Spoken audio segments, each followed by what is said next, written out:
a selfless and caring mother of 3. She always thought about other people. She was just a bright light shining. Viciously murdered in her own home. Her bedroom was incredibly blood-soaked, unlike I'd ever seen before. There was anger involved in this crime. I remember just screaming. Investigators are sent down a rabbit hole of suspects. She didn't like him, she didn't trust him. It raised a red flag that there might be some sort of affair going on. She was jealous of her life, of what she had. There was clearly bad blood between them. Every lead appears to turn into a dead end. It just stalled. That was disheartening. Until a surprising witness comes forward. It was unbelievable. It was the break we were looking for. Exposing a killer no one saw coming. I was pretty shocked. I just remember being sick to my stomach. Cortland Township lies in the heart of Michigan. It's fairly rural, nice, pleasant, kind of a good hometown feel. It's one of those areas that everybody gets along, and when you're driving by their house, they're waving at you, and it's just peaceful and quiet. This quaint community is stunned on Saturday, August 5th, 2006, when the Kent County Sheriff's Office receives a 911 call. Emergency. My daughter, we just found her in bed, and she's got a lash on her arm, and she's all bloody. Just before 5 o'clock, we received a call of a potential suicide at the Pagel residence. Officers are immediately dispatched to the home of 41-year-old Renee Pagel. We were met by Renee's stepmother and her father. They were both just in shock. Renee's father indicated that his daughter was in her bedroom. When I first walked into the bedroom, I observed Renee laying on the bed. I could just remember seeing all the blood-soaked sheets, her shirt. There's blood on her face. It was obvious that Renee Pagel was deceased, and it wasn't a suicide. This was a homicide. Officers secure the scene as homicide detectives arrive to investigate. Her bedroom was incredibly blood-soaked, unlike I'd ever seen before. The bed was covered with blood. There was blood spatter on the walls, on the ceiling. She was stabbed multiple times. I was pretty shocked by the amount of wounds that she had. When I looked at her hand, I saw a large laceration almost in the middle of her hand to be, in my opinion, a defensive wound. Renee was in the fight for her life. Unfortunately, she had lost. For detectives, the viciousness of the attack is a clue itself.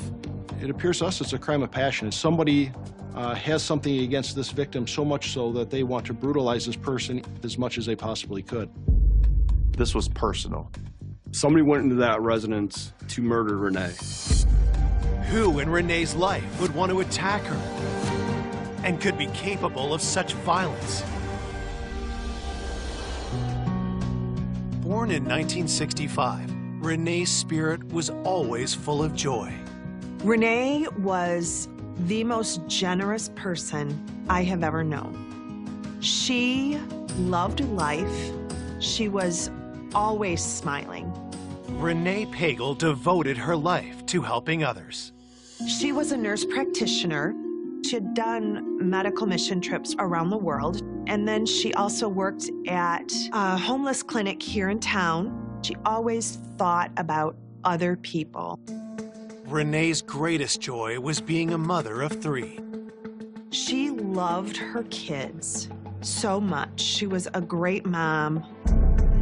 Recently separated from Michael, her husband of 10 years, Renee shared custody of her children while always remaining a devoted mother. The last couple years, because she wanted to be home with her kids and wanted to have some more normal hours, she chose to teach at a technical center. Even as a teacher, Renee found new ways to help people. One of her students had come into class one day and was really down, and Renee said, "What's the matter?" And she said, "Well, my dad is dying. He needs a kidney." And so Renee agreed to give her kidney to this man who she had never met. She was just so selfless.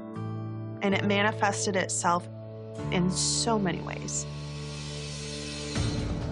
Renee had undergone the kidney transplant surgery just 5 days before her stunning death. So she was already in a weakened state when she was attacked. Could the killer have timed the attack, knowing that Renee would be recuperating? Detectives look closer at her injuries, hoping they'll reveal telling details about the murder weapon. It seemed to be a very strong and well-made knife, and large. Just the amount of damage it did to the victim's body, it was at least an inch and a half blade that was wide. There's no sign of the knife, but forensic technicians searched the bedroom for other evidence. There was large amounts of blood that our scientific support unit had to collect, and they collected trace evidence like hairs and fibers for testing.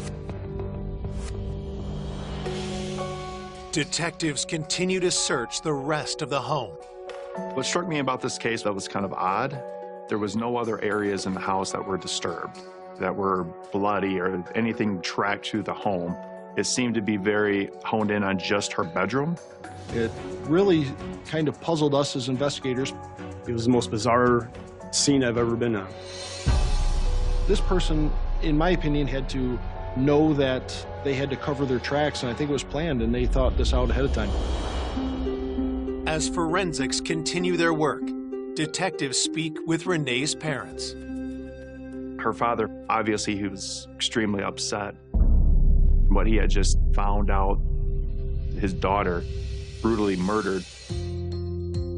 Detectives ask her father to help them put together a picture of Renee's last known movements.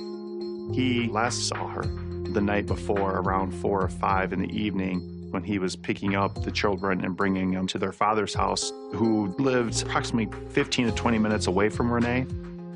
With Renee's children safe with their father at the time of the murder, she was home alone. He told us he spoke with her on the phone around 8 or 9 in the evening, just checked in on her because obviously he had a lot of concern of her health. Based on the state of the body, detectives believe Renee was murdered sometime between 11 p.m. and 6 a.m. They ask her parents who Renee might have seen last. Her father talked to me about a tenant, Mike Decker, who was an acquaintance of Renee that has been living on the property for approximately 1.5 years, 2 years. Also, he did speak about a contentious divorce with her husband, Michael, that she was going through. Mike wanted full custody. Mike wanted the home. Mike wanted to not work and have Renee work and be the provider. So that obviously piqued my interest. Could either of these men have possibly wanted Renee dead? Detectives know they have to hit the ground running right away. We have to find out who all these people are and go and start to question them to try to find out where they were on the night of the murder.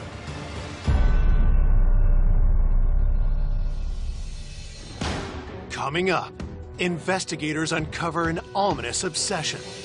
There was a lot of writings about his hatred for Renee. Alarming secrets.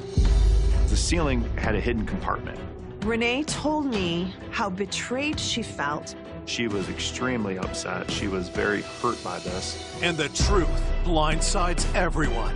We've never had a break like this. It was, you're not gonna believe this. Just disbelief. I'm still reeling from that one. Detectives in a small Michigan town are investigating the vicious murder of 41-year-old mother of 3, Renee Pagel. Police are looking into 2 possible suspects, her tenant and her estranged husband. They first turn their attention to Renee's ex, Michael Pagel. In the beginning, They seem like your average all-American couple. She did tell me that she did love him. She wanted marriage in a family, and he was the opportunity. She looked at him, I think the words were the knight in shining armor. And speaking to friends of the family, they described Michael as a fantastic dad, that he was always about his children. Nobody said anything bad about him. Married life seemed like a dream come true until cracks started to appear. When I interviewed numerous people, I was told that Mike didn't want a full-time job. Mike wanted to be at home with the kids and let Renee do everything and support him. They were just having a lot of issues back and forth with one another. In early 2005, Mike abruptly surprised Renee with divorce papers. She was very shocked and just sickened to the core. There had been some turmoil in the past between them, but in her mind, things were actually getting better. They were kind of turning around, so she was blindsided by it. She said to me, he expected, I mean expected, the house, the kids, and $2,000 a month. In June 2006, just 7 weeks before she was murdered, Renee and Michael had their day in divorce court. When the judge ruled in her favor and said that she got the kids, she got the house, and he was going to have to get a better paying job, something flipped in him. Was Michael so angered by the ruling that he killed Renee in a furious rage? There were a lot of things that put him at the top of our list as a potential suspect that had killed Renee. Detectives go to question Michael. When we arrived at Mike's house, he was not there. His mother said that he should be back shortly. And I said, just want to get an idea of what were you guys doing last night? And she said, well, Mike had the kids. They were having a fortnight in the living room where Mike had set up some pillows and some blankets. Then she stated about 8 in the morning, she and Michael had a brief conversation, and then they went about their day. So basically, she was giving him an alibi that he was home all night with the kids. As police finish the interview with his mother, Michael arrives. I explained to him that something had happened to Renee, and we would like to speak to you about this. When Michael was told that she had passed away, there was no reaction out of him. And immediately, without me even going any further, Michael reached into his wallet and gave me an attorney card and said, yeah, I've been told not to talk to the police. Here's my attorney. So I thought that was extremely odd that Michael didn't want to dig further into what happened to Renee. After consulting with his divorce attorney, he told investigators he wouldn't answer any questions. Michael's reticence to cooperate is a red flag. And on August 6th, the day after Renee's murder, police arrive at his home with a search warrant. We were looking for any type of knife that may have been used during the murder. We took a lot of knives from the house, but we found no knives that matched the length and the size and the different characteristics of the knife that was used. Police also collect hair samples and fingerprints from Michael. We wanted to get photos of his body to make sure that there was no cuts or anything on him. We wanted to look at clothing to see if there was any blood trace evidence anywhere. All the forensic evidence that we collected, we never found anything that was useful in our investigation. All the knives in his home were examined, and there was nothing to link them to this crime. We had no murder weapon. We had no real evidence. There was nothing. It was clean. So when we left that search warrant, I would say we really came out empty-handed. We didn't have anything to tie this murder to Mike Pagel.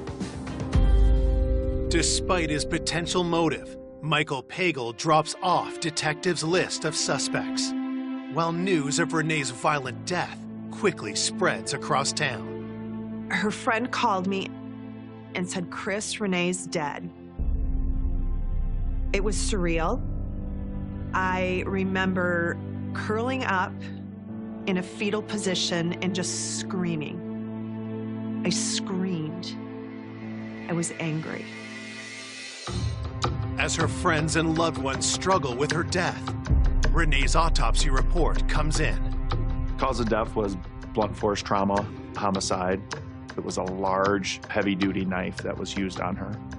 The autopsy revealed upwards of 50 stab wounds. There were numerous lacerations to the hands and the feet, suggesting defensive wounds. She was stabbed over 50 times. I'm still reeling from that one. It was so brutal. Detectives continue their investigation and now focus their attention on Renee's tenant, Mike Decker.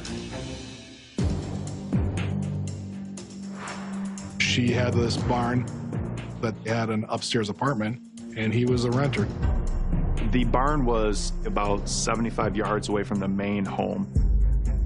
He could have been involved, he could have been a witness, he could have overheard something. One of her friends believed that the week of her surgery, Renee was going to have pizza with Mike Decker, and that she felt that there was some type of maybe a relationship going on. So that sparked our interest. I mean, if he's having a relationship with Renee, did something happen to cause him to get upset and potentially do this horrific crime? We had to find him immediately. 2 days into the investigation of Renee Pagel's murder, detectives have a possible suspect. Her tenant, Mike Decker, who's rumored to be romantically involved with Renee. Detectives interview Mike at his apartment on Renee's property. At first, I kind of thought loner, 30-year-old gentleman, unemployed, living above a barn. I thought that was kind of odd. When we were speaking to Mr. Decker, we asked him if he was having a relationship with Renee, romantic or whatnot. Mike said that the relationship was more of a friendship or a kindness thing, no romantic involvement. He denied having any dinner with Renee over the past week. He stated that it was actually a month or two before he suggested that they go out for pizza just as friends, but Renee had turned that down because she was busy. Police ask Mike Decker where he was on the night of the murder. He stated that he went into a local city to eat by himself, drove back probably between 8 or 9. When he arrived at home, he watches a little bit of TV and then goes to bed between 1 and 2 in the morning. Detectives ask him if he heard anything that night, especially after what they had found at the crime scene. We did locate a tire track and a footwear impression in Renee's driveway. He denied hearing anything from Renee's house. Mike tells police he didn't notice anything unusual the next morning either. He woke up in the morning around 9 or 10 and then went to meet with his family to go see a bike race. Part of the problem with Mike Decker's alibi, even though he was cooperative through this process, he was on the property when this murder happened. With no one to corroborate his alibi, police get a warrant to search Mike's apartment. We seized his pipe from his sink because we wanted to see if there was any blood or trace evidence in there, and then we found a couple of large knives. The evidence is rushed to the crime lab for analysis. The knives and the pipe forensically did not show anything. There were no signs of blood. We found no knives that matched the type of knife that was used. But still, Mike cannot be ruled out. A week after the homicide, detectives interview him again, this time at the sheriff's office. He showed no issues of concern of us looking at him as a potential suspect from gathering any type of physical evidence from him. We even offered him a polygraph, and Mr. Decker submitted to that also and passed without any deceit. With nothing tying Mike Decker to the crime, investigators let him go.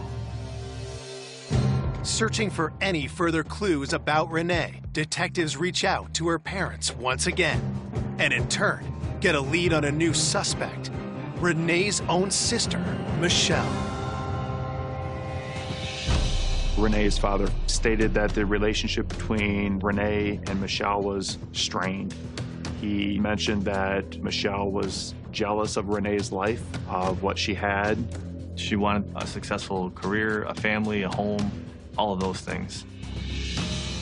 Renee and Michelle's problems went beyond sibling rivalry. During the divorce, Renee's attorney was able to subpoena the phone records of Michael Pagel, so he turned those over to Renee. When she examined phone records, she learned that Mike and Michelle were talking frequently. So she was extremely upset. She was very hurt by this. There was such significant communication between Mike Pagel and the sister Michelle that it raised a red flag to us right away that there might be some sort of affair going on. Renee told me how betrayed she felt by her sister. She really struggled with that. During the interviews with numerous people, it was mentioned that Michelle potentially was having a relationship with Michael. Once I learned that, it's obviously somebody we wanted to look at.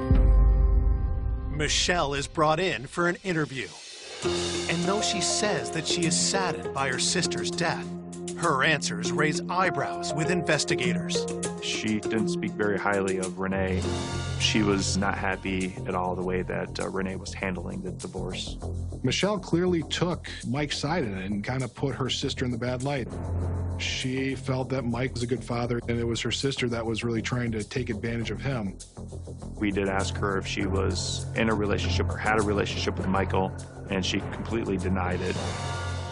Detectives asked Michelle where she was the night of the murder.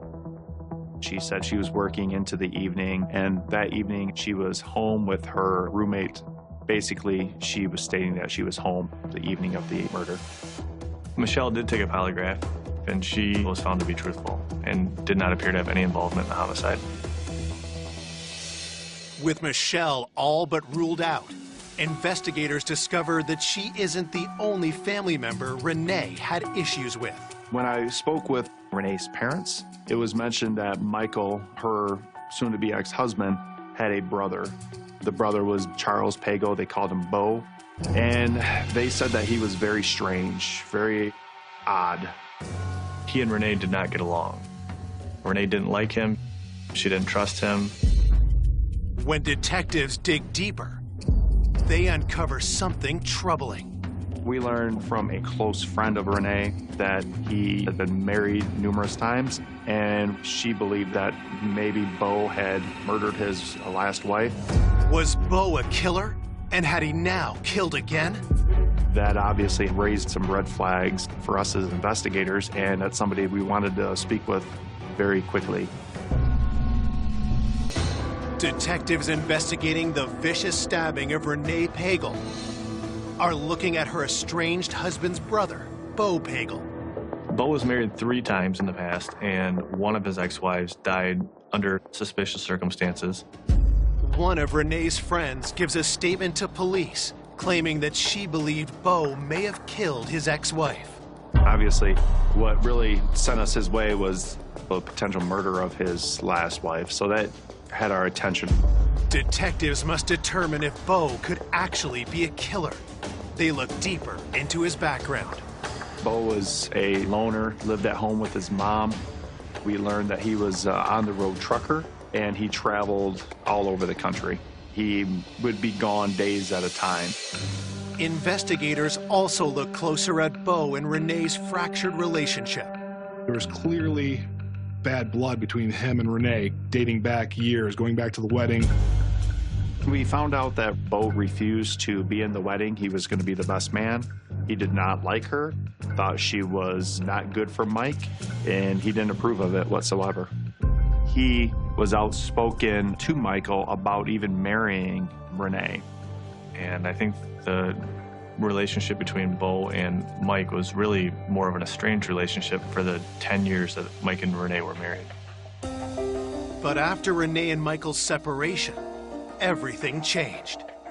I do know that once Mike filed for divorce, he and Bo rekindled that relationship and became pretty close. Bo was, I believe, happy that Renee was now out of the picture and he could have his brother back. Could Bo have wanted Renee permanently out of Michael's life? Detectives bring him in for questioning. So we interviewed Bo, and he denied any knowledge of the murder, denied any involvement. Bo had said that through the week he was on the road trucking. He got home Thursday night. Bo's alibi was that he was essentially across the state. He had driven a route the day of the homicide. He had gotten back around 6 o'clock and had gone out with some friends for dinner. And then afterwards, he stated he went home, spoke to his daughter, and then went to bed. And then the next morning got up and went canoeing with his daughter. We contacted his work. We spoke to the family that he actually had dinner with that Friday evening to account for they were with him, what restaurant, until what time. It pretty much matched up. Though most of his story checks out, no one can confirm that Bo was at home at the time of Renee's murder. Needing more information, detectives reach out to Bo's daughter. We confirmed with her that they went on the canoe trip in the morning. Bo's daughter also puts to rest any suspicion that Bo was responsible for her mother's death. She gave us details about her mother that we didn't know. She was a diabetic, she had some blood sugar problems, and she really didn't care for going to the doctor. So she didn't seek the medical help that she needed, and that ultimately is what resulted in her death. She did not suspect Bo of doing anything. Though Bo's alibi isn't ironclad, there is nothing concrete to link him to Renee's murder, and he is released. It's been 6 weeks since the homicide, and the investigation has ground to a halt. The reason that we were stuck is because there was no physical evidence that would help tie any one person to this crime. We looked at every person. The estranged husband, his brother, Bo, Renee's sister, and Renee's tenant. And there was nothing to link them to this crime. Police continue investigating for many months, but with no fresh leads, the case goes cold. It just stalled. There was a point where I felt that we would never have a conclusion in this case. It was just sad that we couldn't bring closure to Renee and to her family. As the months went by, I was just like, what is going on? Once the months turns into years, that was disheartening. For 13 years, there are no new developments in the case. But through it all, Renee's best friend never gives up hope. We created a website in the year 2007, and it was a really therapeutic way for people to come and grieve and share stories. And that website was very effective in getting the word out about Renee's murder, doing whatever it took to find justice for Renee. In a stunning turn of events, on November 18th, 2019, Chris Crandall receives a surprising message on social media. Mike's brother, Bo, sent me a friend request. And of course, I was very startled. And it was just after that I got a message from Bo. All of a sudden, after all these years, Bo wanted to talk. 13 years after Renee Pagel is viciously stabbed to death, her best friend receives a message from Renee's brother-in-law, Bo Pagel, wanting to talk. And of course, I called the police and let them know that Bo had contacted me. So we arranged to have the conversation between Chris and Bo recorded. As a former suspect in Renee's murder, was Bo about to confess? He called me clearly wanting to let it be known that Mike was losing it. Bo was afraid that he would be Mike's next victim. And I said to Bo, who do you think Mike's first victim was? And he danced around that and wouldn't answer it. And Bo said, I believe Mike will kill me. And it was then that I was entertaining the idea that Mike was not so innocent.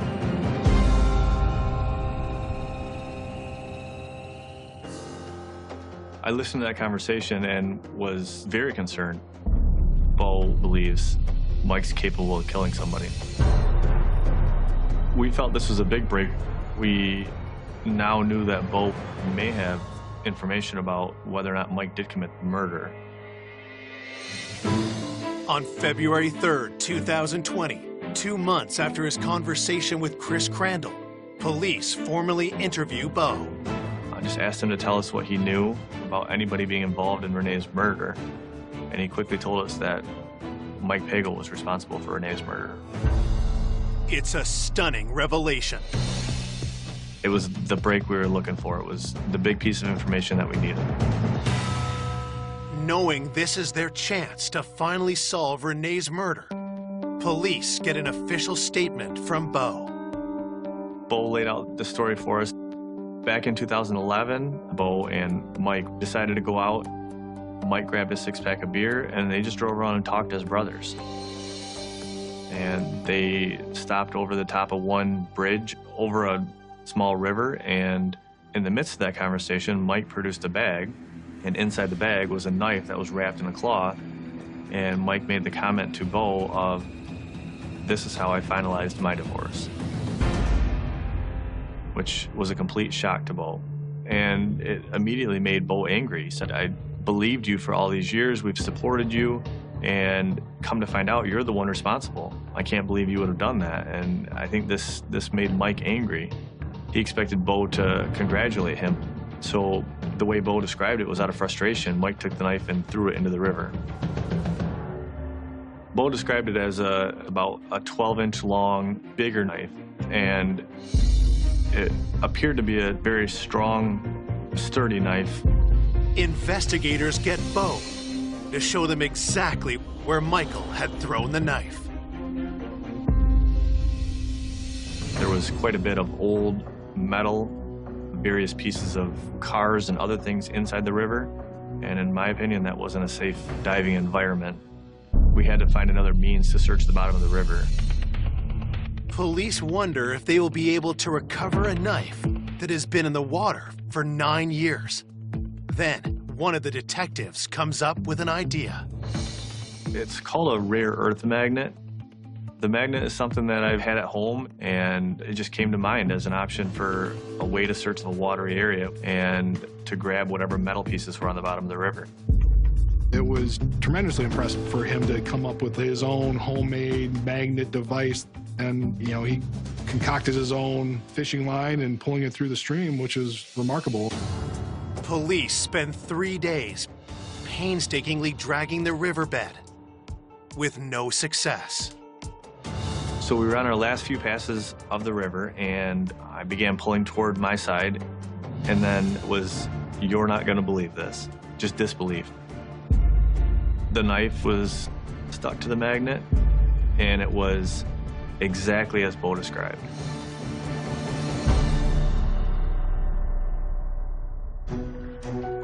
It was late in the day, I want to say 3 or 4 o'clock, and got the phone call. He got the knife. I'm like, no, are you kidding me? He got the knife, no. And this is the magnet and the knife exactly as we found it. It was awesome.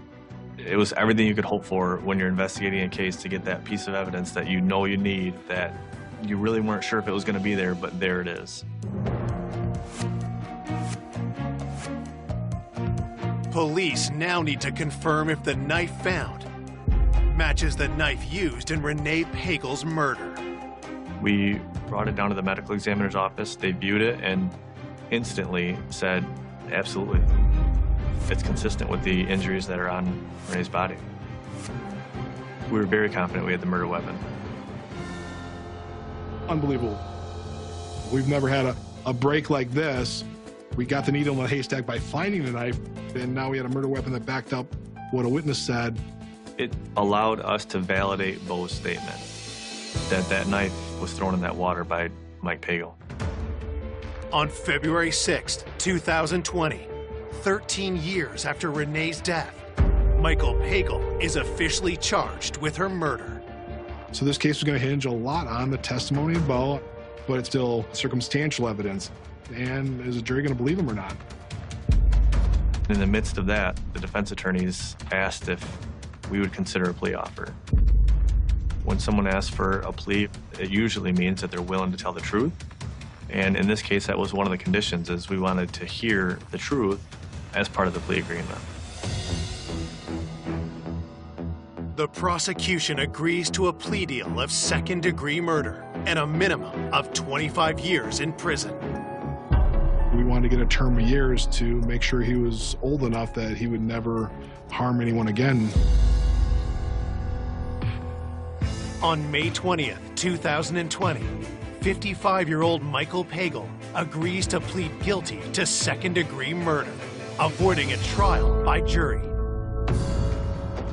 But at his plea hearing, Michael suddenly turns the case on its head. It was unbelievable. And I just remember being sick to my stomach. After 13 years of investigating the heinous murder of Renee Pagel, her estranged husband is finally being charged for the brutal crime. But at his plea hearing, Michael makes an admission that takes everyone by surprise. I hired my brother, Charles Pagel, to kill Renee Pagel. Charles Pagel murdered Renee Pagel. We were all absolutely shocked when he said that his brother did this. Mike maintained the fact that Bo was the one responsible. He admitted that he had orchestrated it and that he had planned it, but insisted that Bo was the one that actually did the stabbing, which was a complete shock to us. We had investigated and we found no evidence, nothing to directly tie Bo Pagel to this murder. Had Bo been hiding his involvement all along? While detectives take another look at him, they also dig for more evidence against Michael. And after several searches of his home, they make a surprising discovery. At Mike's house, we found the ceiling had a hidden compartment. When we took this down, we found 3 hard drives in this hidden compartment. Investigators spend time decoding the contents of Michael's hard drives, and what they find is chilling. In those hard drives, there was journaling. I would call it strange. It appeared to be written by almost 2 different personalities, one that would talk back and forth to the other. He talked about planning to divorce, how much he hated her. There was a lot of writings about his dislike and his hatred for Renee. Then, weeks later, police tracked down a crucial witness. We uncovered a friend who had said that he had gifted a knife to Michael that was substantially similar to the one that was actually found. And he admitted that he gave it to Mike as a gift, and it was delivered directly to Mike Pagel. So that helped us put the knife in Mike's hands. So now you have a knife that was found in the river that now a friend is saying had given to Michael and not to Bo. While the evidence is circumstantial, police believe it strengthens their case even further against Michael. There was nothing that could back up Michael's story in terms of physical evidence, any other witnesses, anything else other than his word about it. Whereas Bo at least had stuff to back it up. His alibi backed up, and the physical evidence that he provided backed it up. So there's just absolutely nothing that shows that Bo did this. This was Michael Pagel. This was all him that committed this murder that night. Investigators conclude what likely happened on the night of Renee's murder. When the children were sleeping, he snuck out of his house, and he went over to Renee's. It's pretty well known that she donated a kidney. Obviously, she wasn't strong at this point. She was asleep in bed, and he walked in with that knife and brutally stabbed her.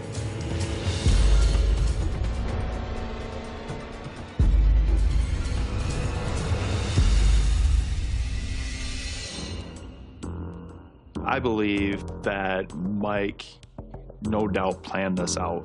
There's no way you leave a crime scene that clean and it's not carefully planned.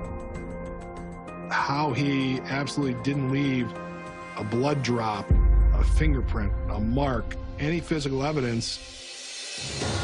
Bo tells us about Mike commenting that he had worn coveralls and galoshes. So he had taken precaution to not get his clothes bloody, and that he had removed those items and then put them in a garbage bag and left. And that the clothes were later burned. He's not a stupid man. He knew enough to cover his tracks. He went in there purposely. He had an intent, he had a purpose, and he went in there to kill her, and he did. There was anger involved in this crime. This was evil. But why would Michael kill Renee? I believe Mike Pagel was very upset with the way the divorce was proceeding, that he didn't get sole custody of the children, that he didn't get the family home. Things just weren't going his way. He's got motive, and if anybody's got rage, it's the about-to-be ex-husband who's not getting what he wanted. I think that the writing was on the wall for him that this was the end. On October 5th, 2020, Michael Pagel is sentenced to 25 to 50 years in prison. I never thought it would take 14 years to bring justice to Renee and to her family. But, you know, you always had in the back of your mind that justice would be served. It was incredible exhilaration, and I do believe that the information that When a young woman vanished, family and friends discovered her secret life. The political appointee carried on an illicit affair with a wealthy married man. Investigators suspected that her ex-lover was responsible, but they had little physical evidence to support their theory. In order to bring him to justice, the FBI would have to go undercover and turn brother against brother.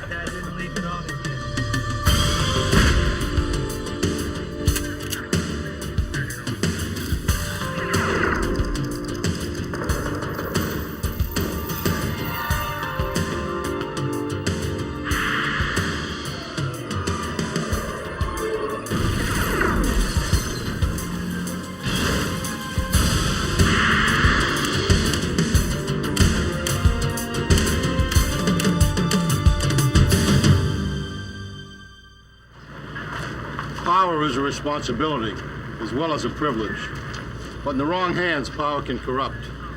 This is especially true in the legal community. For former Deputy Attorney General for the state of Delaware, losing sight of his sworn oath to uphold justice would prove lethal. I'm Jim Kallstrom, former head of the FBI's New York office. When a prominent attorney tried to put himself above the law, it was up to the FBI to prove that justice is blind. Philadelphia, Pennsylvania, Thursday, June 27, 1996. At the upscale Panorama restaurant, prominent Delaware attorney Thomas Capano, separated from his wife, dined with his mistress Anne Marie Fahey, the appointment secretary to the Delaware governor. Back next week, we'll be able to look how good we work together. Despite the candlelight and wine, her mood was grim. Anne Marie told Capano she wanted to end their relationship. Capano was furious with her decision.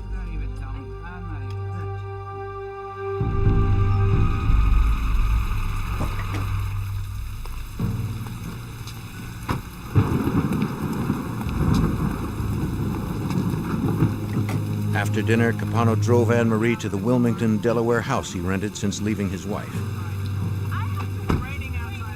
He insisted she come inside to continue the conversation.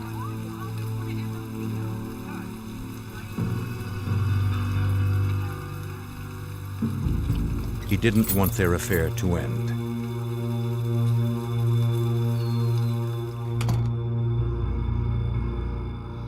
Two nights later, Anne-Marie failed to show up for a dinner party with her sister Kathleen. Concerned, Kathleen arranged to meet the Delaware State Police at Anne-Marie's flat.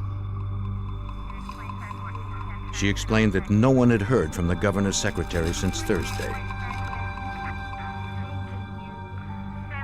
They found unpacked perishable groceries on the kitchen counter. Kathleen called Michael Scanlon, a successful banker and Anne-Marie's close friend, to see if he had seen her. He was supposed to pick her up for the dinner party, but Anne-Marie never returned his calls. Yes, it is. This is out of character for her? Yes, has everything always put in its place. I just don't understand. Anne-Marie's family knew her to be neat and orderly, yet her apartment was in disarray.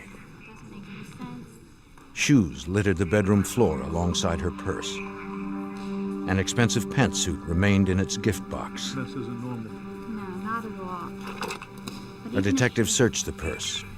He found her wallet and ID, though her keys were missing.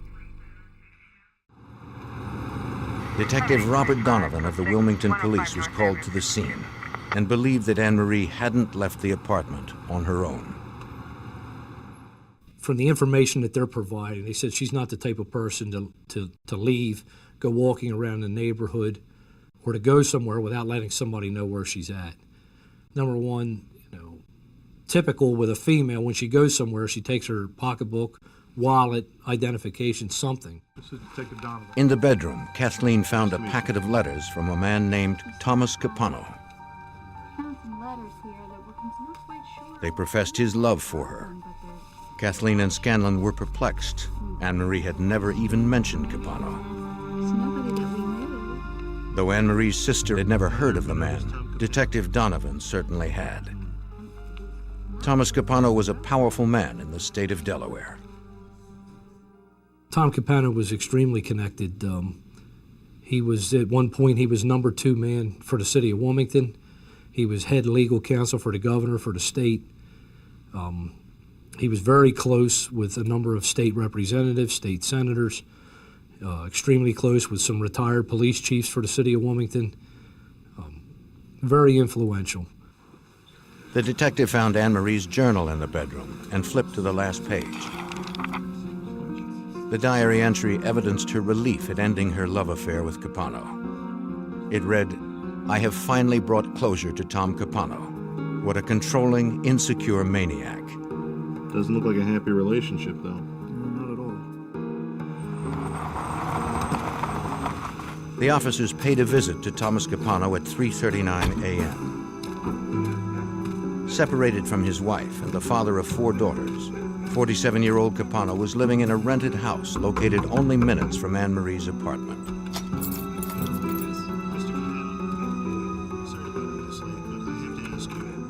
Capano confirmed that he had a relationship with Anne-Marie, but claimed that it was long over. According to him, the couple had parted as friends. He told the detectives that he had dinner with her on Thursday night in Philadelphia. Afterwards, he brought her back to his house briefly to give her a gift and some groceries she needed. Then he took her home. When asked, Capano claimed he had not seen Anne-Marie since, nor was he surprised that she was missing.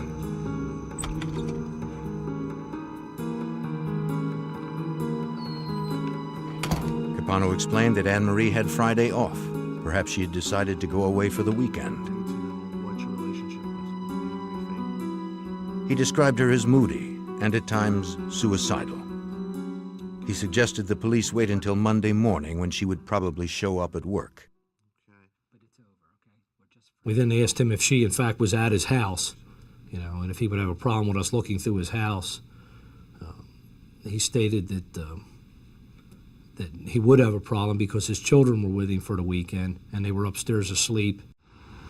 On Monday, however, Anne-Marie failed to show up for work. Investigators returned to her apartment building and talked to her downstairs neighbor. Can you tell me something about what happened last night? The neighbor had been away over the weekend, but remembered hearing a single set of footsteps in Anne-Marie's apartment on Thursday evening at around 9:45. Normally we hear high heels. They seemed heavier than usual. possibly a man's. She heard nothing more after that night.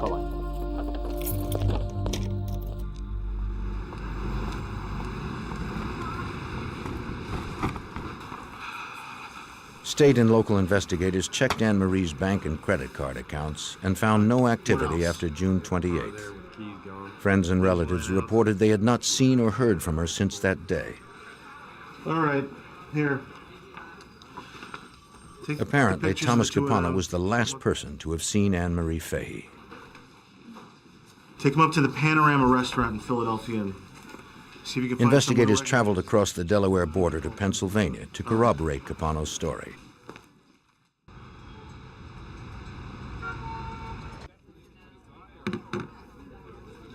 They spoke to the waitress who served the couple on June 27th at about 7 p.m. She remembered the evening and recognized Thomas Capano and Anne Marie Fahey from the photos. Yeah, that's her. She wasn't really happy. She wasn't. The waitress recalled that the pair seemed tense. Anne Marie said little and hardly touched her food. After she handed the bill to Capano, he passed it to Anne Marie, who signed his name on the charge slip. The waitress never overheard any of their conversation, since the couple stopped talking each time she approached the table.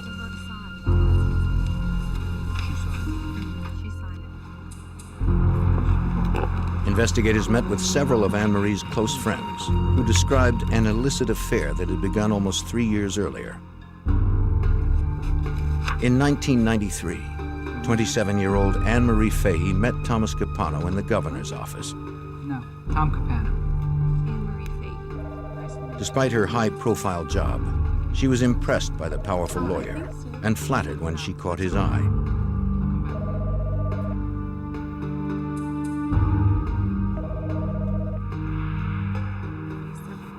Investigators learned that while Capano showered Anne Marie with expensive gifts, he only romanced her in out-of-the-way places to avoid being seen. She felt a strong attraction to the charismatic older man, but feared her family's disapproval and kept the affair secret. I'll be waiting for you when you go back. As months passed, Anne Marie confided to her friends that Capano's charming exterior belied an angry and manipulative man. He understood love only in terms of control. She told her friends that she couldn't trust him. By the spring of 1996, his manipulation and anger had damaged their relationship beyond repair. Capano told Anne Marie that he had separated from his wife so they could stop hiding. I don't even want to talk to you about this. I don't even want to talk to you about this. Give me more. You know how much I can. Anne Marie wanted out. Capano refused to let go.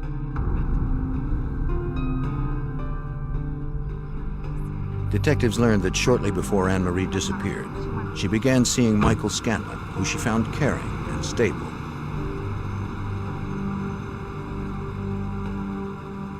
It was the relationship that she had always hoped for.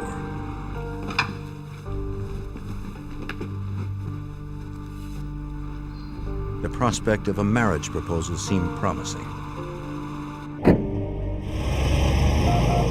Thomas Capano continued to pursue her. Anne Marie told friends that Capano was stalking her.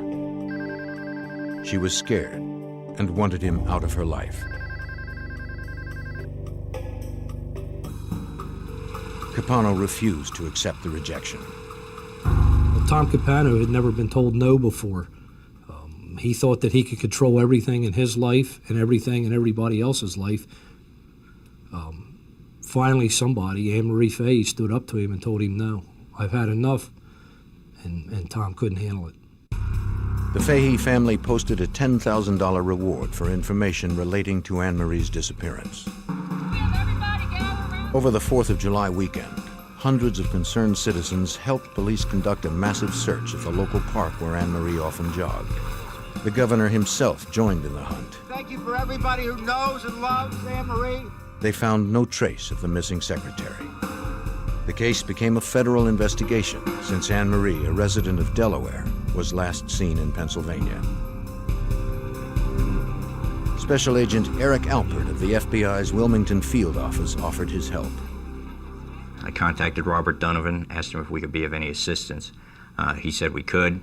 At that point, we pulled telephone records and credit card records. With the help of the U.S. Attorney, Alpert secured credit card statements and phone records belonging to Thomas Capano and Anne Marie Fahey. Assistant U.S. Attorney Colm Connolly noticed that Capano made a $308 purchase at Wallpaper Warehouse just 2 days after Fahey disappeared. Thought that was odd because Tom Capano was living in a rental house, so I called the number for Wallpaper Warehouse. The person answered the phone and said air-based carpets. I turned to Bob Donovan right away, and we both had the same reaction, which was, my God, he must have rolled her up in a carpet. Investigators now believe that Thomas Capano killed Anne Marie Fahey, but they needed more than a hunch to convince a judge there was probable cause for a warrant to search Capano's house.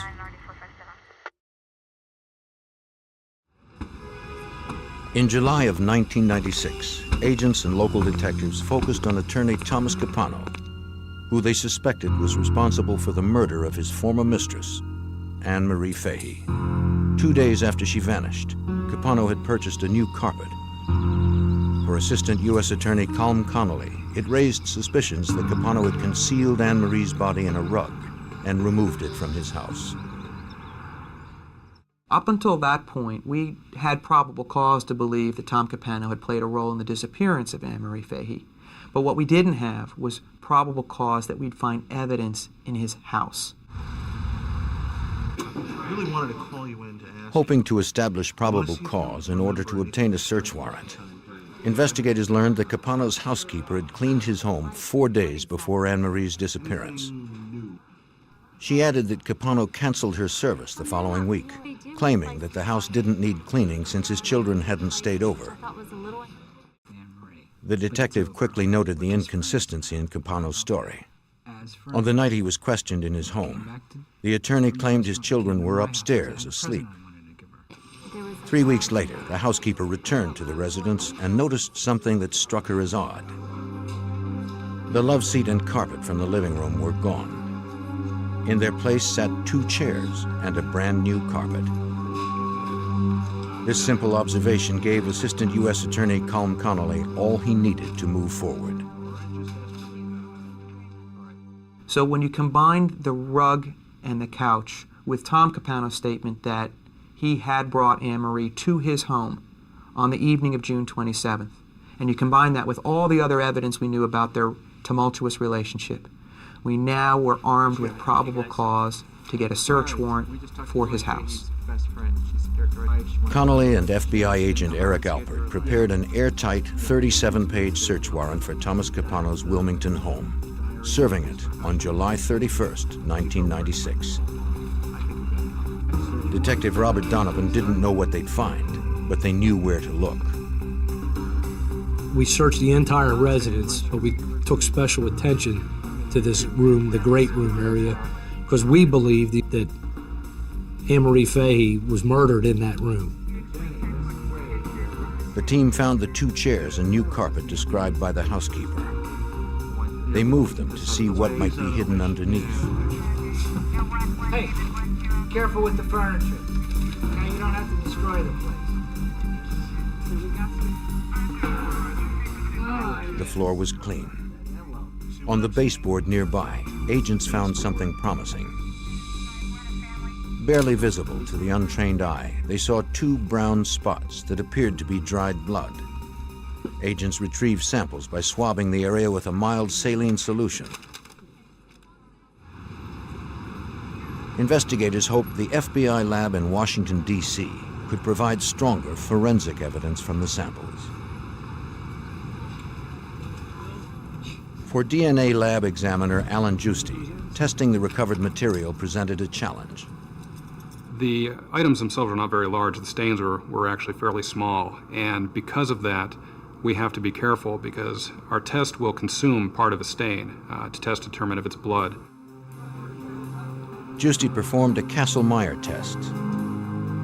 This test requires only a pinhead-sized specimen. He applied the chemical phenolphthalein, which turns pink when mixed with blood.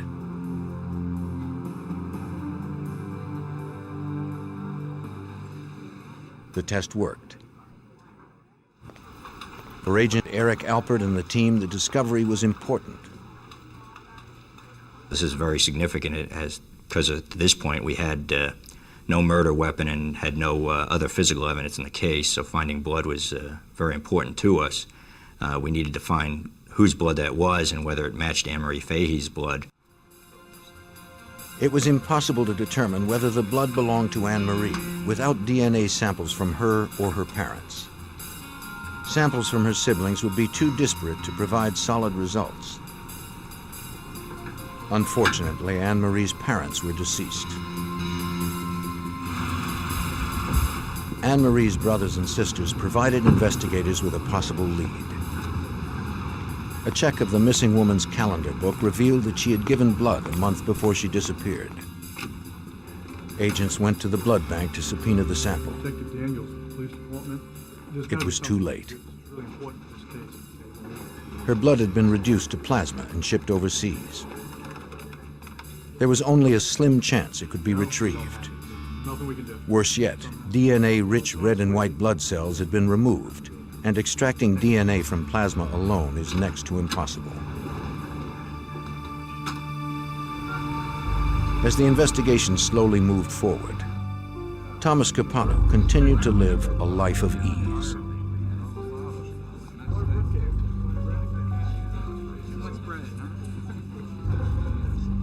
As the eldest of 4 brothers, he had always been his parents' favorite, and the son who had achieved success in all he sought. Thomas's brothers had always looked up to him. Jerry, the youngest, had been rescued many times by his older brother's legal expertise. Joseph ran the family construction company, while Louis managed the family's considerable real estate holdings.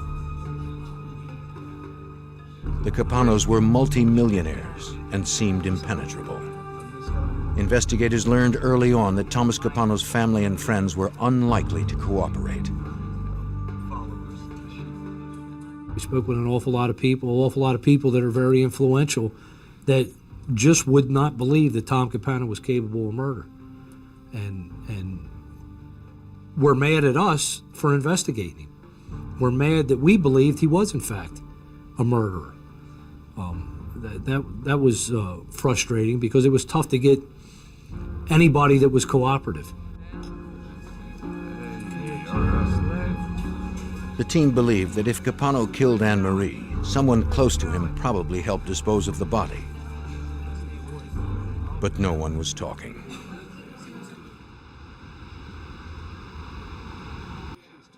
With no body, no DNA sample, no murder weapon, and no cooperation from his cohorts, the federal case against Thomas Capano was weak.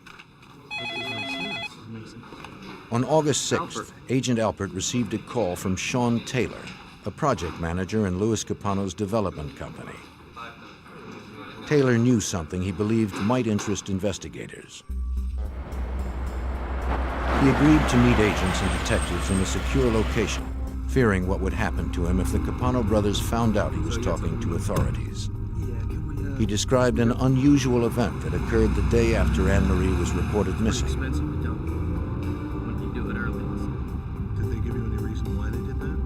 He advised us he was a project manager at one of the Louis Capano and Associates construction sites. He stated that he was ordered on July 1st, the Monday after Anne-Marie Fahey's disappearance, to have 4 dumpsters on the property pulled and dumped. And he felt that was strange because none of them were full, and it would be very out of character to do that because of the cost of dumping something like that. This reinforced the investigators' suspicion that Thomas Capano had help disposing of Anne-Marie's body.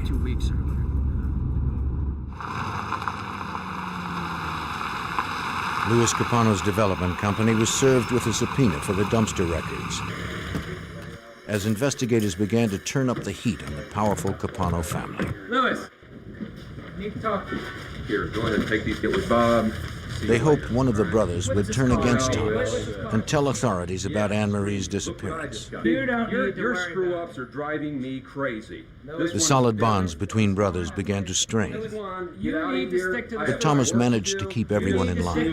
See you later. Bye. Under oath, Louis denied that he had ordered the dumpsters emptied. Undaunted, investigators continued to pursue their best lead. So we traced that dumpster. We went to the hauling company, and we found out exactly when the dumpster had been removed. We found out the dump that it had been brought to, and we went to that dump site. In the middle of August, an evidence recovery team arrived at the Delaware landfill. Workers pointed out the area where the dumpsters had been emptied. The recovery team searched for anything that could be traced back to Thomas Capano's home. We were looking for the carpeting, the love seat, possibly a murder weapon, and also possibly Anne Marie Fahey's body. For 4 hot, grueling days, FBI agents scoured the landfills. They found nothing. The investigators finally walked away, tired and frustrated. Despite their strong suspicions, they didn't have enough evidence to bring charges. To agents, detectives, and prosecutors, it looked as if Thomas Capano had gotten away with the perfect murder. In August 1996, FBI agents and Delaware authorities continued to pursue evidence against Thomas Capano for the murder of his former mistress, Anne Marie Fahey. She had been missing for 8 weeks and was presumed murdered by her wealthy ex-lover. As FBI agent Eric Alpert explains, investigators had no physical evidence to support their theory. There were several challenges in this investigation. We had no murder weapon, no true crime scene, no body, and no witnesses who would come forward and give us information as to what had happened. On September 6th, investigators received the call they were hoping for. The blood plasma Anne Marie had donated a month before her disappearance had been recovered just before it reached its European destination. Sure. Agents needed a known sample of Anne Marie's DNA to compare to the unknown sample from the blood spots found in Capano's house. But DNA lab examiner Alan Giusti didn't know if the plasma would be sufficient. The problem with extracting DNA from plasma is that plasma is the portion of blood that is separated from the blood cells, and the blood cells are what contain the DNA. So when you're working with plasma, you're actually working with a very poor source of DNA. To his surprise, he found residual red blood cells in the plasma. This enabled Giusti to retrieve a small amount of Anne Marie's DNA. He compared her DNA sequence to the sequence from the unknown source.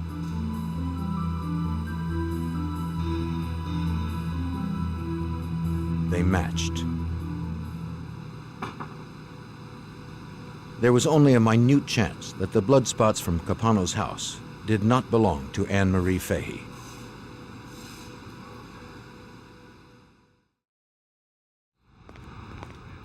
Investigators now had the first piece of physical evidence they needed to support their suspicion that Thomas Capano had committed murder.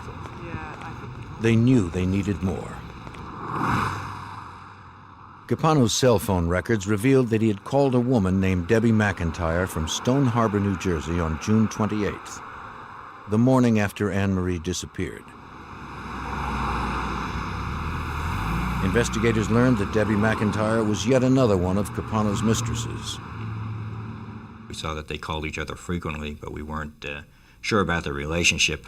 From doing further interviews, we found that Thomas Capano and Debbie McIntyre had been having an affair for approximately 12 years. So at the same time when he was having an affair with Anne Marie Fahey, he was also having an affair with Debbie McIntyre. Agents also learned that Jerry Capano, the youngest brother, had owned a boat anchored in Stone Harbor. Detective Robert Donovan investigated. We found out that Jerry Capano had sold this boat locally. Somebody local had purchased it. We were able to track that down and spoke with a gentleman and looked at his boat. They scoured the boat for traces of Anne Marie, but found nothing. The new boat owner told investigators that Jerry Capano had sold the boat without anchors. They suspected that the anchors were now at the bottom of the ocean, wrapped around Anne Marie's body. Assistant U.S. Attorney Colm Connolly and his team turned their attention to Jerry Capano.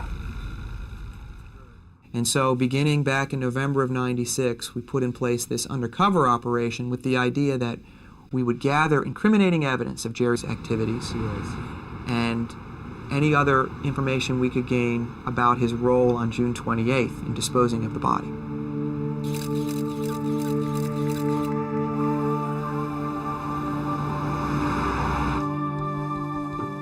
If agents gathered enough evidence to bring federal charges against Jerry, they could pressure him to talk about his brother's role in the murder.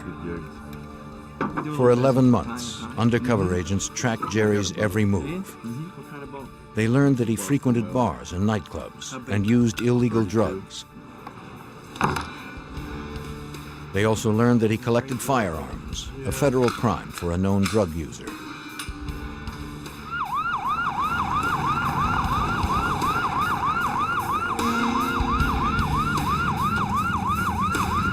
On the evening of October 9th, 1997, 15 months after the disappearance of Anne Marie Fahey, the FBI, assisted by the ATF, raided Jerry Capano's house. He was caught completely by surprise. A friend with a criminal record stood with him in the garage. If agents found illegal narcotics stored in the same house as Jerry's weapons, they'd have the physical evidence needed to leverage his cooperation. They found a small arsenal of guns stored in the bedroom closet of Jerry's 3-year-old son. Agent Alpert searched the laundry room near the kitchen. He dug through the pockets of Jerry's clothes. Jerry's collection of rifles and handguns wasn't illegal per se, unless they found illicit drugs on the premises. Agent Alpert found them. He recovered cocaine and marijuana. Now investigators had what they needed to charge Jerry Capano with felony firearms violations. They could also levy child endangerment charges.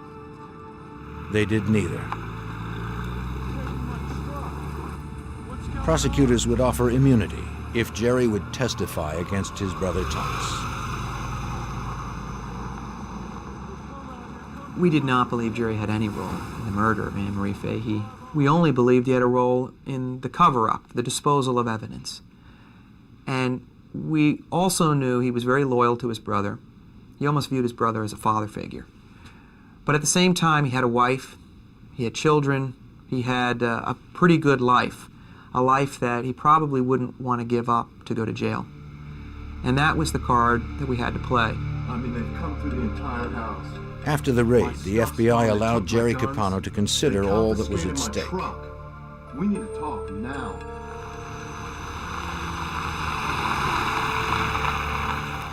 He was forced to choose between his brother and his wife and children. The pressure upon Jerry Capano was enormous. Not only was he one of Thomas Capano's closest allies, he was his brother. Investigators weren't certain if Jerry would crack. Even if he did, they had no way of knowing if he could help them bring the powerful Thomas Capano to justice.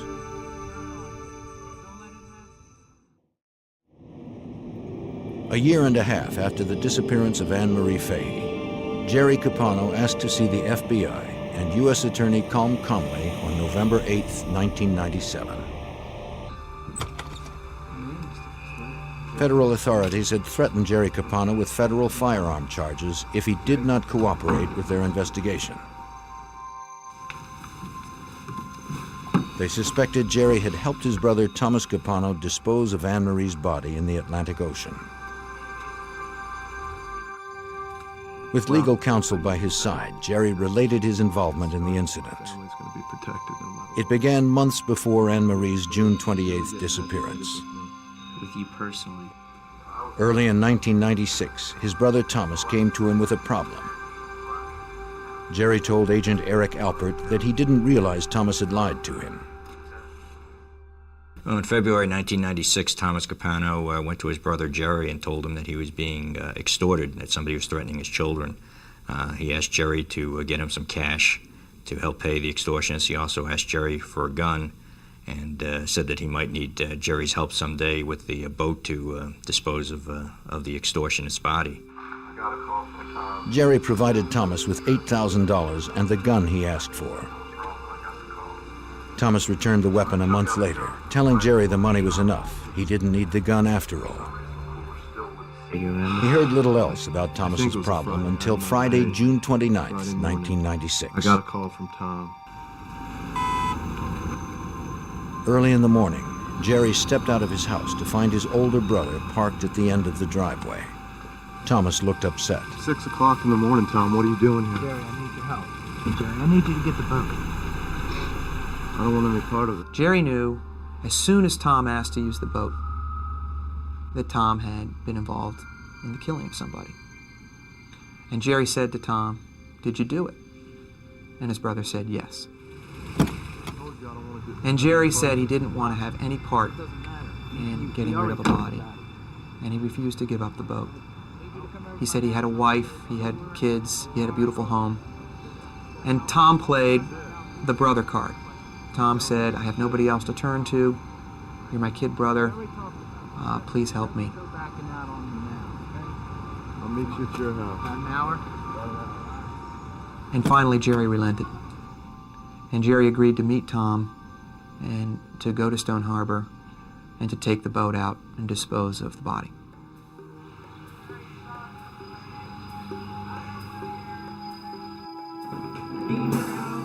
Behind closed doors, they met inside Thomas's garage, where he asked Jerry to help him load a heavy cooler into his truck. He never opened the cooler, but Jerry believed the body of Thomas's extortionist was stuffed inside. Only the carpet remained. Jerry told his brother not to take it on the boat because it probably wouldn't sink.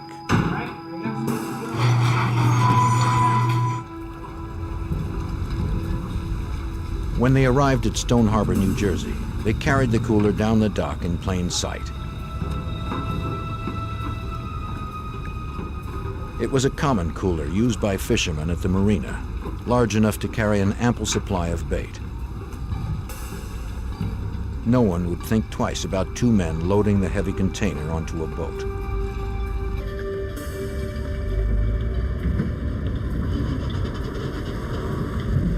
The brothers fueled up and headed for the open waters of the Atlantic.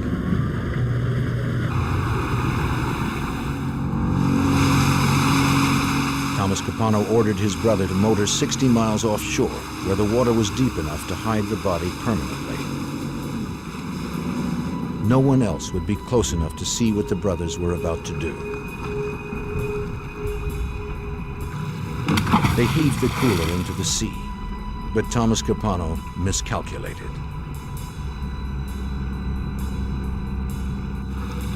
The makeshift coffin floated. Thomas then ordered Jerry to sink the cooler by firing slugs into it.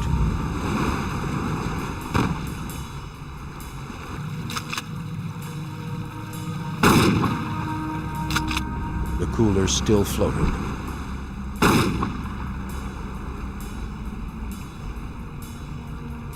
The millionaire lawyer retrieved it and decided to sink the corpse without the cooler. His younger brother wanted no part of it. He moved to the front of the boat while Thomas wrapped the boat's anchors around the body. What Jerry Capano saw next was critical for Detective Robert Donovan. Jerry turns around when he asks Tom, "Are you done? Are you done?" Tom tells him, "Yeah, I'm done." As Jerry turns around to look at Tom, he sees a calf and a foot sinking down.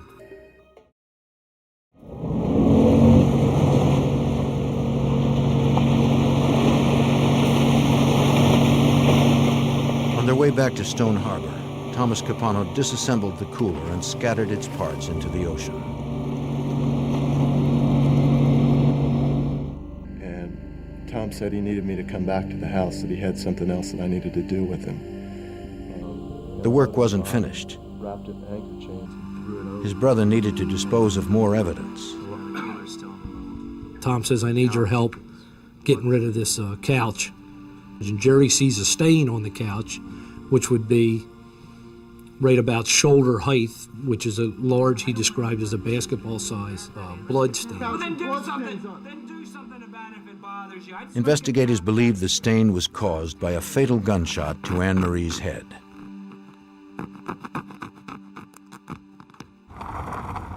They dumped the couch and the carpet into a trash bin at a construction site managed by their brother Louis. Jerry had nothing more to add. When word got out that Jerry had cooperated with investigators, his brother Louis appeared with his lawyer 2 days later. Conversations for an official record. Louis Capano recanted his earlier statement and admitted that he had obeyed Thomas's orders to empty the dumpsters earlier than scheduled. The FBI began 24-hour surveillance on Thomas Capano. They believed the suspected murderer might try to kill his brothers to keep them from testifying.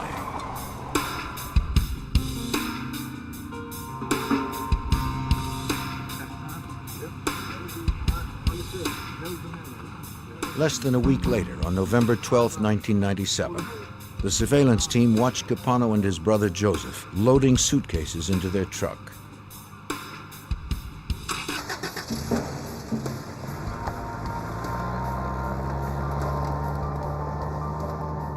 They were heading towards the airport. Agent Alpert feared Thomas was fleeing jurisdiction. At that point, I paged Colm Conley, the Assistant United States Attorney who was inside the grand jury room, with a 911 page to come out. I told him of the details and said we need to make a decision on what we're going to do. Investigators felt they still didn't have enough to charge Thomas Capano with kidnapping and murder, but agreed they had to stop him from fleeing. Alpert ordered his arrest on grounds that Capano had obstructed justice by coercing his brothers to give false testimony. 17 months after her disappearance, the suspected killer of Anne Marie Fahey was finally in custody. Two brothers now stood against one. But investigators still had no body and no murder weapon. On November 12, 1997, the FBI arrested prominent Delaware lawyer Thomas Capano. He was the prime suspect for the murder of Anne Marie Fahey. His younger brother Jerry claimed Thomas had dumped a corpse into the Atlantic Ocean.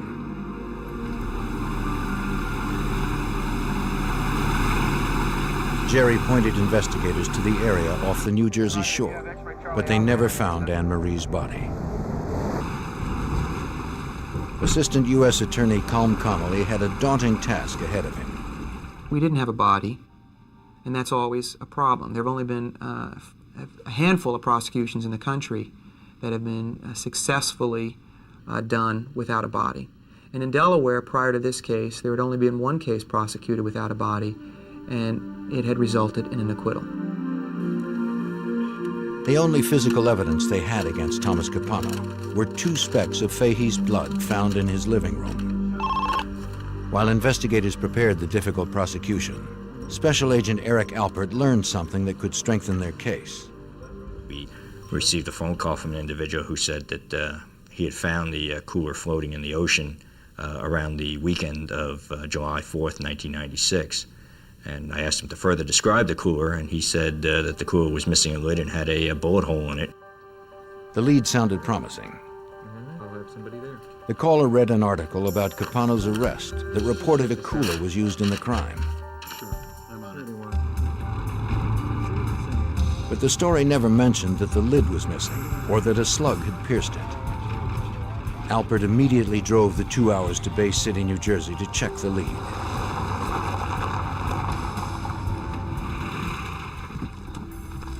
On the weekend of July 4th, 1996, Ken Chubb was fishing 6 miles off Indian River when he came across a cooler bobbing in the ocean. It had 2 bullet holes and blood stain. But you know, we were amazed that this was a brand new cooler, but we weren't amazed at the bullet holes or the blood because they shoot shark a lot, and there might have been a shark flopping around in there and they shot it, and that's where the blood came from.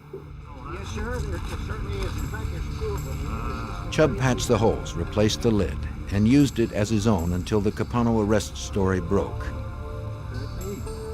Agents discovered the barcode on the cooler matched the one Capano purchased with his credit card on April 22nd, 2 months before Anne-Marie disappeared.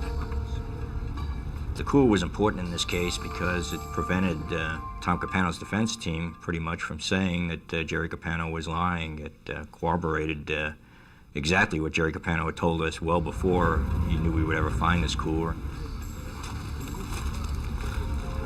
The cooler was their second piece of physical evidence, and its purchase demonstrated Capano's premeditation. Investigators still had no murder weapon. They searched records at local gun stores for purchases by Capano or by others close to him. They hit pay dirt. Investigators discovered that Capano's mistress, Debbie McIntyre, had purchased a .22 caliber Beretta on May 13th, 1996, 6 weeks before Fahey disappeared. They brought McIntyre in for questioning. She pretended that her relationship with Thomas Capano was more casual than it actually was. She spent years in jail. Connolly asked if Capano owned a gun. McIntyre denied it. I asked her, do you own a gun? And immediately her demeanor changed. She started blushing, she got very nervous. It was clear that she was lying, and she told us this just fantastical story about buying a gun and then throwing it in the garbage can. And we asked her, did anybody know she had bought that gun? And she said, one person, and it was Tom Capano. Connolly pointed out that if McIntyre supplied the gun to Capano, she had committed a felony.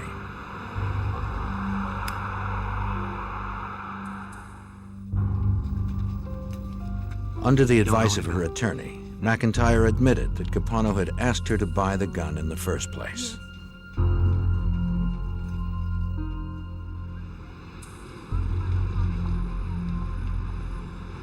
The trial began on October 26, 1998.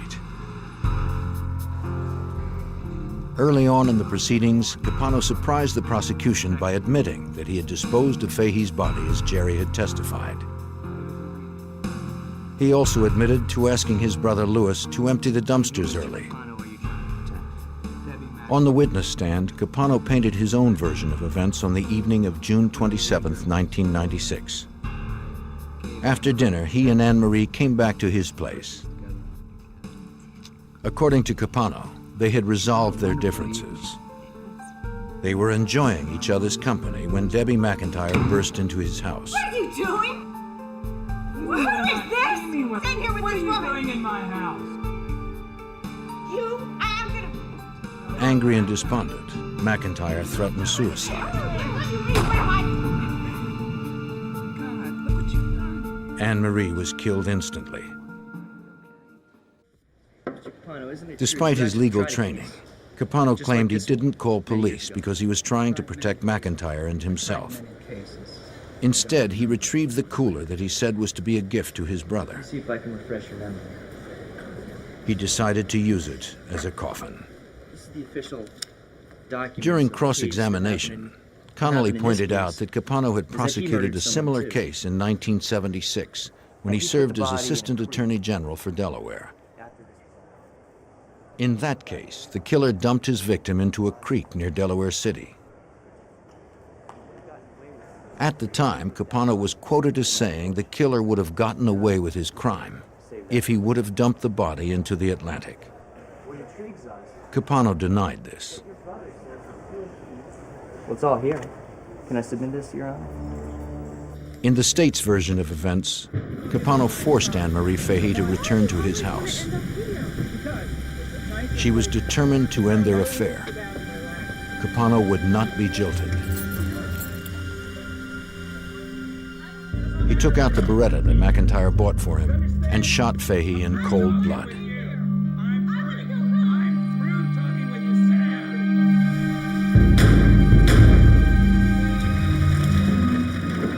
Then he stuffed her into the cooler. At about 9:45 that same evening, he entered Anne-Marie's apartment with fresh groceries and the new pantsuit she would never wear. He carefully tried to cover his tracks as he had planned for months. On January 17th, 1999, the jury returned with a verdict. Mr. Foreman, has the jury reached a verdict? Yes, Your Honor, we have. Please rise. Based on his brother's testimony, the blood evidence, and the recovered cooler, the once prominent lawyer and millionaire Thomas Capano was found guilty of first-degree murder. We were able to reaffirm a lot of people's faith in the judicial system here. The system works. I think we accomplished justice here. I have a very good relationship with the Fahey family, and so I think we've not only been able to bring about justice, but we've brought as much comfort as they can have given the tragedy they had to suffer.